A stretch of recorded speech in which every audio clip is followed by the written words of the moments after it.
안녕하세요, 뉴스반장입니다. 기쁜 소식이 속보로 들어와서 긴급하게 알려드립니다. 10일 정경심 교수에 대한 공판이 있었습니다.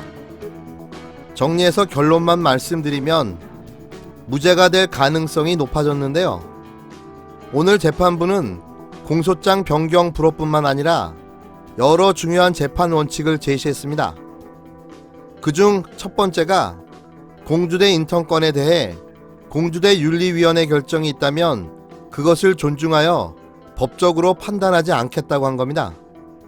또한 최근 대법원 판례를 제시하며 기소 이후 수집 증거에 대해 물적 증거뿐만 아니라 참고인 진술과 같은 진술 증거도 효력이 없다는 사실을 밝혔는데요. 이로써 동양대 사문서 위조 혐의도 사실상 끝났고 공문서 위조에 있어서 공주대 인턴권도 재판부에서 판단하지 않겠다는 방침을 밝혀 결국 남은 쟁점은 서울대 공익인권법센터 인턴십과 호텔 인턴십권밖에는 남지 않았는데요. 서울대 인턴권 역시 공문서 위조의 정범이 기소되지 않은 건은 동행사의 죄를 물을 수 없다는 점을 지난 기일에 분명히 밝힌 바가 있어 검찰이 담당자를 새로 기소하지 않는 한 법적 판단이 무의미해졌습니다.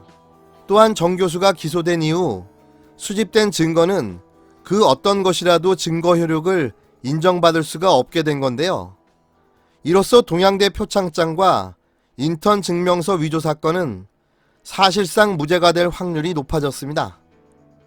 아니, 제가 보기엔 무죄가 될 듯합니다. 조국 전 장관 임명을 막고자 정경심 교수에 대한 기소를 위한 기소를 감행한 뻔뻔스러운 정치검찰의 실체가 밝혀진 건데요. 하나씩 모든 진실이 드러나고 있는 겁니다. 어디 이것뿐입니까? 사모펀드 사건도 웅동학원 사건도 모두 억지로 끼워 맞춰 기소를 위한 기소였음이 곧 드러날 텐데요. 윤석열 검찰은 이 죗값을 어떻게 다 받으려 하나요?